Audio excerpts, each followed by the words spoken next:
تو میں بھی کسی دعوے سے نہیں کہہ رہا، لیکن دو امکانات ہیں۔ بسم اللہ الرحمن الرحیم۔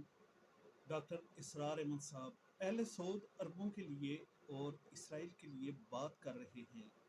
آپ نے یہ باتیں غور سے سنی ہیں اور خود مشاہدہ کرنا ہے کہ کیا کہتے ہیں اتنے بڑے عالم۔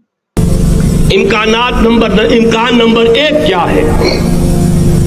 ابھی عالم اسلام کا ایک سالڈ بلاک ہے جو یہودی ورلڈ آرڈر کی نگاہوں میں کھٹک رہا ہے۔ میں کھٹکتا ہوں دل یزداں میں کانٹے کی طرح۔ اگرچہ ان کی اسٹریٹجی کیا ہے؟ ایک ایک کر کے ان کے حصے بکھرے کر کے تیا پانچا کرو۔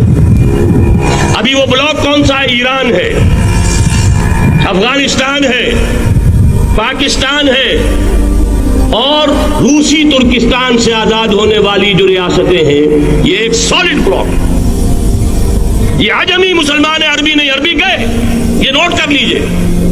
اس لیے کہ عربوں کو اللہ نے فضیلت دی تھی، محمد ان میں سے تھے صلی اللہ علیہ وسلم، یہ رتبہ بلند ملا جن کو مل گیا۔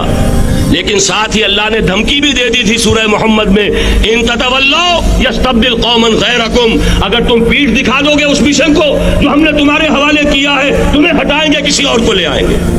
بہرحال اس وقت جو میں کہہ رہا تھا، ورنہ میرے پاس تو یعنی یہ کہ درد دل کہنے کے لیے وقت نہیں ہے، مجھے اپنی بات کو محدود کرنا پڑ رہا ہے، لیکن میں اب آ رہا ہوں اصل موضوع کی طرف کہ ایک امکان تو یہ ہے کہ اس بلاک میں اسلام کا احیاء ہو،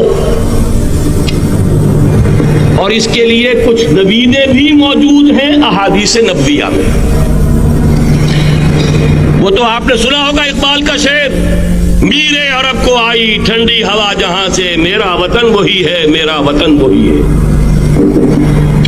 حدیث میں آتا ہے یخرج ناس من المشرق یؤتون للمہدی یعنی سلطان ہی، مشرق سے فوجیں نکلیں گی یہ جو کہ مہدی کی حکومت قائم کریں گی، اور یہ ہوں گے حضرت فاطمہ کی نسل ہی سے رضی اللہ تعالی عنہا، لیکن عالم عرب کے اندر پھر ایک طاقت بن کر ابھریں گے، باطل کی قوتوں کے خلاف جہاد کریں گے، لیکن ان کو مدد آئے گی دو طرف سے، ایک زمینی مدد آئے گی مشرق سے، ایک آسمانی مدد آئے گی۔